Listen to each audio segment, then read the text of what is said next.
इदम अज्ञानम समष्टि व्यष्टि अभिप्रायेण एकम अनेकम इति च व्यवह्रियते। यह जो अज्ञान है इसके दो भेद होते हैं, कलेक्टिव एंड इंडिविजुअल, माने व्यष्टि और समष्टि।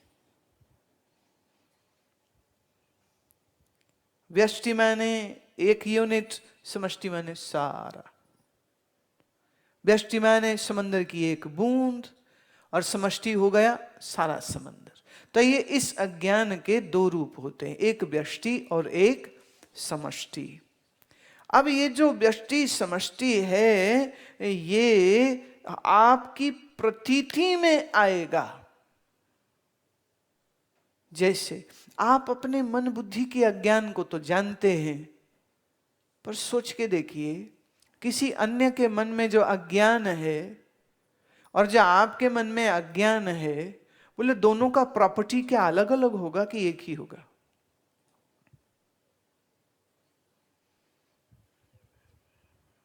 विचार करिए। देखिए अज्ञान का स्वरूप एक ही होगा। जैसे वृक्षों से जंगल हुआ, एक एक वृक्ष का जोड़ है तो जंगल है, लेकिन उस जंगल में से हम किसी एक वृक्ष पर अगर हाथ लगा दें तो उसका तना टहनी पत्ते फूल फल है, और फिर हम दूसरे वृक्ष को छुएं तो उसका भी तना टहनी पत्ते उसमें भी हैं। तो वृक्ष वृक्ष में तो कोई भेद नहीं है। ऐसे ही अज्ञान अज्ञान में कोई भेद नहीं। इसलिए शरीर सबके अलग अलग हैं, मन सबके अलग अलग हैं, पर उस मन में अज्ञान एक सही है। वो कहावत है ना, हमाम में सब नंगे। ऐसे ही मन के अज्ञान में सब ही भटकते हैं। तो इसका मैं दूसरा बात कह सकती हूं, ज्ञान विरोधी। ये जो ज्ञान है अगर इस व्यष्टि मन में आ जाए तो इस व्यष्टि मन का अज्ञान तो दूर हो जाएगा, बाकी मन के अज्ञान सब बने रहेंगे। इसलिए अपना अपना उद्धार सबको स्वयं करना होता है। होता है ना, कोई हरिद्वार जाए, कोई इलाहाबाद जाए, प्रयाग जाए, तो वो कहते हैं अच्छा आप वहां हमारे नाम की भी डुबकी लगा लीजिएगा। तो ये चाची की डुबकी, मामी की, मासी की डुबकियां लग रही होती बहुत सारी, अपनी एक ही होती, बाकी पूरे गांव मोहल्ले की लग रही होती।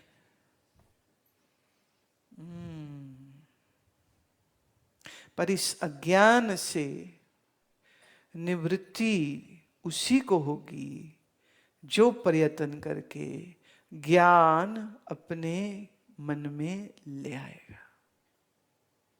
तो ऐसा नहीं कि पत्नी सत्संग सुने और पति भी घर बैठा ज्ञानी हो जाएगा, या मां सुन ले तो उसके बच्चे ज्ञानी हो जाएंगे।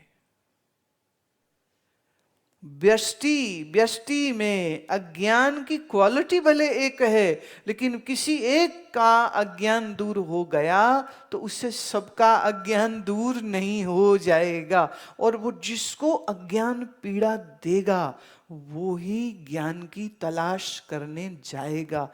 जिसको उसका अज्ञान दुखी नहीं दे रहा, बड़े खुश हैं, खा पी के तोंद बड़ी करके खराटे भर के 4 बच्चे पैदा करके, उन्हें लगता हमें तो भारत रत्न मिलना चाहिए, 4 बच्चे पैदा कर दिए हमने, बड़ा काम कर, एक फैक्ट्री खड़ी कर दी, एक मकान बन, देखो मेरा मकान है, देखो मेरा मकान। मैं क्या क्या देखूं, मकान ही तो है। नहीं जी देखो मेरा मकान। अरे वो ताजमहल है क्या? क्या देखे इसको? कहां बुद्धि फंस गई जाके।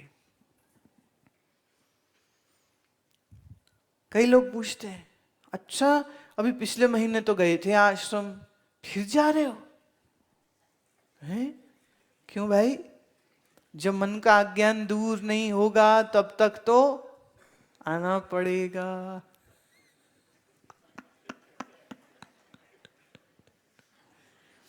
तब तक यहां पर आना ही पड़ेगा।